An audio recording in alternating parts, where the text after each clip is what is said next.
to gain off of this. Just save me and my baby in the process. And if we get to win out of it, that is amazing. And if we don't, then you do. But our name is cleared, right? I love you.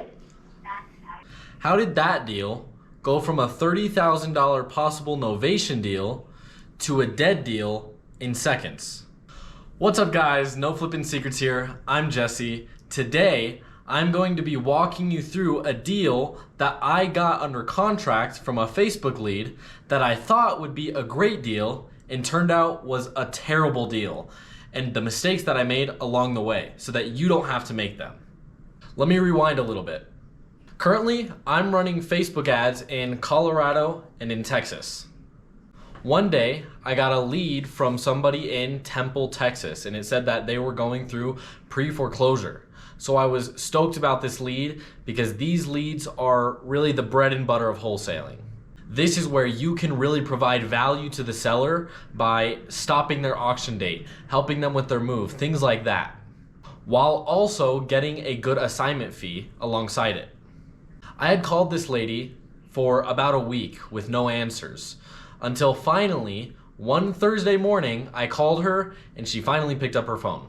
She told me what she was going through and she said that her auction date was the following Tuesday, which means we had Thursday, Friday, and Monday to stop the auction, which is real hard to do, just in case you didn't know. She was telling me about all the work that she did to the house. She said she spent $75,000 for porcelain flooring, and she spent $50,000 in the bathroom.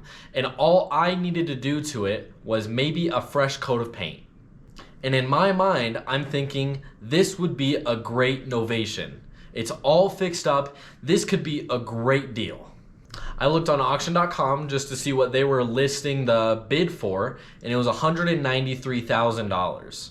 So I talked to a buddy of mine, Isaiah, shout out Isaiah, and he told me that $193,000 was probably going to be the amount that she owed so that the bank can break even.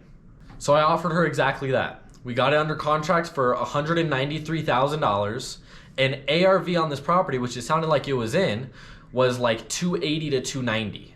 Crazy deal, right? I forgot to mention, she said that her husband had passed away in 2021 and that the VA said that she didn't have to make the payments anymore. So she said that 2 weeks ago, the bank basically said, pack your bags and leave because we're putting the house on auction.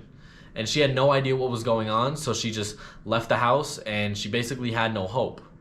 I thought this was going to be a great opportunity for us to be able to help this lady because she was basically getting screwed over and to also make a profit on the side. Also, she said that the VA put the house in her 8-year-old son's name. So we were hoping that she could sign as an authorized user or parent to this 8-year-old child. We have a whole lot to work with. After I got the deal under contract, I was in contact with Maximilian Deer's team, who sells your deal in 72 hours. You can go to maxdispo.com and sell your wholesale deal in 72 hours. I make no money out of shouting this out, but I just make a lot of money with maxdispo.com. And we were able to stop her auction the next day. Mind you, we got the contract signed at about noon on Thursday. And by Friday morning, we had gotten the auction stopped completely for 30 days. Which gave us enough time to market this property and to be able to sell it. So we stopped her from going to auction for at least 30 days, which helped her situation because she was going through a tough time at that time. She also said that she had 2 different types of terminal cancer and she has a kid that she needs to take care of. It was a whole mess. I really wanted to help this lady. After we get it under contract, she said that she would clean the house for us. She said she's about 20 minutes away from the house and she can go over to the house to clean it, but it might be a couple days. After about 4 days, I told her, hey, look, we handle properties like this all the time where it needs a cleaning, but it doesn't really matter. We can see past dirt and debris and personal belongings and things like that. I just want to take pictures just to see the condition of the house. So she allowed pictures, and to be honest with you, she was super cooperative during this whole process. She would answer every single one of my calls. She would basically do everything that I needed her to do. So I hired a photographer to go over to the house and take pictures for me. After I got the pictures back, I realized that this house was in much worse shape than she was telling me. Don't take my word for it, just take a look.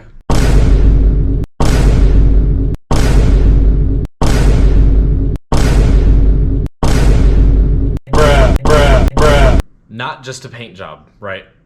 And she told me she spent so much money on the flooring in the bathrooms, and I'm thinking in my head, how did she spend $75,000 on porcelain flooring when $75,000 could have completely gutted the house and rebuilt it?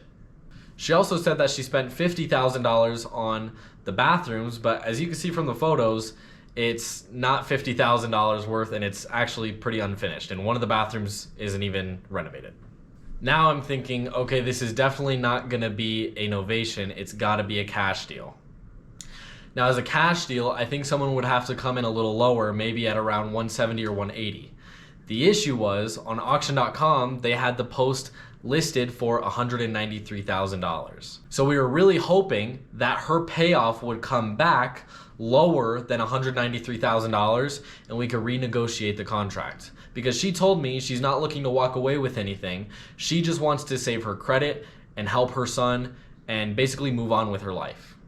Next day, I get a call from one of Max's employees, Vivian. She's the transaction coordinator. And she said, hey, the bank just told me she doesn't owe $193,000. She actually owes $268,000. Now, when I first told the seller that we thought that her payoff was going to be $193,000, mind you, she didn't know what her payoff was because she hadn't been paying the mortgage for 5 years now. She said that she didn't know she needed to pay off the mortgage.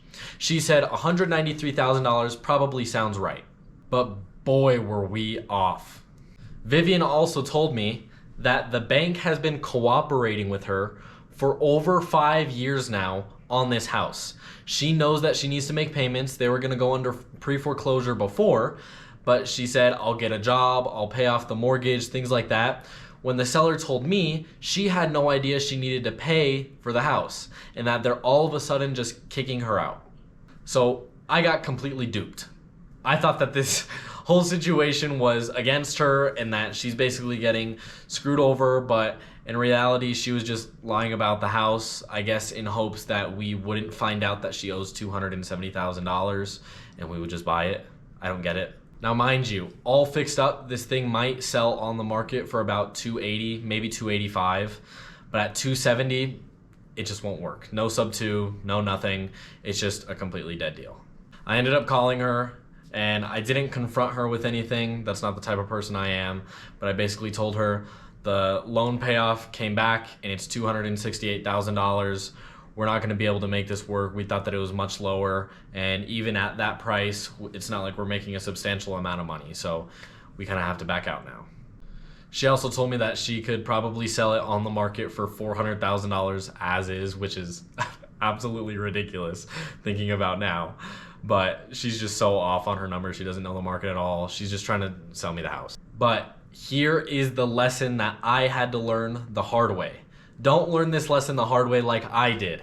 If you can bypass all of this contract stuff and getting deals that aren't deals, then you're gonna go much further in your life. Don't trust a seller just because they say something to you and they sell you on an idea. I got sold. I got played. I got sold an idea in my head that this would be a great deal, that this was gonna be a great house, that it was gonna be perfect for everybody. But it wasn't, because I trusted the seller too much. As harsh as it sounds, you can never trust a seller unless you get all of the information back. I trusted the seller not knowing the condition of the property based on pictures and also not knowing what she owed on the property. Now, knowing what she owed on the property, we wouldn't have been able to know unless we were under contract, so I guess we had to go under contract anyway, but I don't think we would have went under contract in that condition if we knew that it was in that terrible condition. Don't let your emotions get to you. You always need to have a balance between logic and emotions, and logic always has to take over your emotional attachment to a deal or a property or a seller or whatever the case may be. The only way to know if a deal is if you have concrete numbers and you have concrete information. which is pictures, payoffs, things like that, arrears, anything that you need to know about the property. You can only make an educated guess just on what the seller says, but you can make a more informed decision if you know your numbers. So don't blindly trust a seller like I did and basically go off what they say. Make sure you have all of the facts straight. Stupid that I had to learn this far into my wholesaling career, but it is what it is. We all learn at some point, and at least I am willing to share it with all of you so that you don't make the same mistake that I did. It was a humbling experience, but at least I know what not to do next time. So it's not like I left with nothing. I learned with the experience and the lesson that I learned. But let me know down in the comments, what would you have done differently than what I did that would have changed the story and would have basically let you know that the deal was not a deal before you got everything figured out, hired a photographer, basically waited a week for her to clean it and she never cleaned it. What would you have done? Let me know in the comments. With all that being said, make sure you give a like to the video, subscribe, leave a comment down below, share, help me out. I'm trying to bring as much value as I can to you guys, and make sure that you follow me for more content and no flippin' secrets. Until then, peace!